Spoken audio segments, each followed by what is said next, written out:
దీనికి ఏంటంటే ఇది చేయడానికి గల ముఖ్య కారణం ఏంటంటే ఆర్జికర్ మెడికల్ కాలేజ్లో ఒక డాక్టర్ అయిన లేడీ డాక్టర్ అయిన ఒక అమ్మాయి 30 సంవత్సరాల అమ్మాయి మీద 9వ తారీఖు ఆగస్టు చాలా పెద్ద అఘాయిత్యం జరిగింది. ఆవిడని రేప్ చేసి మర్డర్ చేసి చంపేశారు అన్నమాట. దాని గురించి కనీసం గవర్నమెంట్ వెస్ట్ బెంగాల్ గవర్నమెంట్ స్పందించట్లేదు సరిగదా. తిరిగి మేమేం చేయలేదు, నాకు ఇది తెలియలేదు అని చెప్పి ఒక స్టేట్ సీఎం చెప్తుందన్నమాట. సో దీని గురించి ఎలాగైనా బయట జనాలకి తెలియాలి. అండ్ అలాగే వెళ్ళిన హాస్పిటల్స్లో ఈరోజు హాస్పిటల్లో జరిగింది, రేపు పొద్దున్న పనిచేసే చోట ఎక్కడ ఎవరికైనా జరగచ్చు. ఈరోజు ఒక ఆడపిల్ల అక్కడ అసహాయరు అనమాట. అక్కడ ఎవరూ లేక 36 గంటల తర్వాత వెళ్ళి పడుకోవడానికి మాత్రం వెళ్ళిన ఒక అమ్మాయి సెమినార్ హాల్లో జరిగింది. ఇదంతా కూడా ఒక 8 మంది మానవ మృగాలు ఆ అమ్మాయిపై దాడి చేసి రేప్ చేసి చంపేశారు.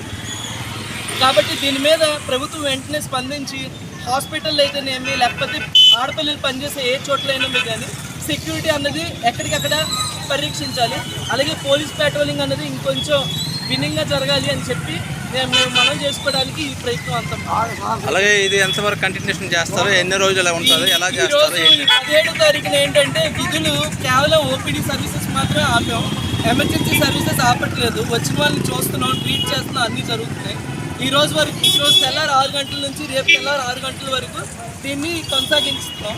18వ తారీఖు తెల్లవారి మళ్ళీ మాకు దీని మీద ఏమైనా విశ్లేషణ వస్తే కానీ లేకపోతే దీని గురించి సమాచారం ఏమైనా అందితే మేము ఇక్కడి నుంచి విరమించుకుంటాం. లేదు అంటే రేపు జరగబోయే పరిణామాలు బట్టి మేము దీన్ని ముందుకు కొనసాగించాలా లేదా అన్నది రేపు చెప్తాం.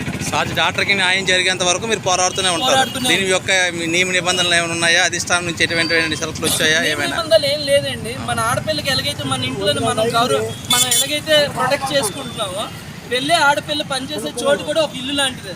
అక్కడ అమ్మాయికి ప్రొటెక్షన్ ఉంటే కదా తను పని చేసుకోగలుగుతుంది. రాత్రి వరకు నైట్ డ్యూటీలు చేసుకుంటా ఈరోజు ఒక డాక్టర్ అయ్యింది, రేపు పొద్దున్న ఇంకెవరైనా ఒక సాఫ్ట్వేర్ ఎంప్లాయీ కూడా ఈరోజు నైట్ డ్యూటీలు చేస్తూ ఉన్నారు. అక్కడైనా కూడా వాళ్ళకి సెక్యూరిటీ అన్నది మా ముఖ్య ఉద్దేశం, అంతకు మించి ఇంకేం కాదు.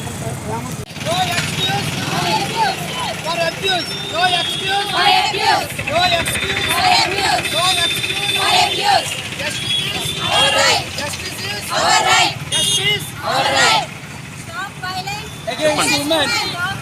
Against women. Against women. No safety. No duty. No safety. No duty.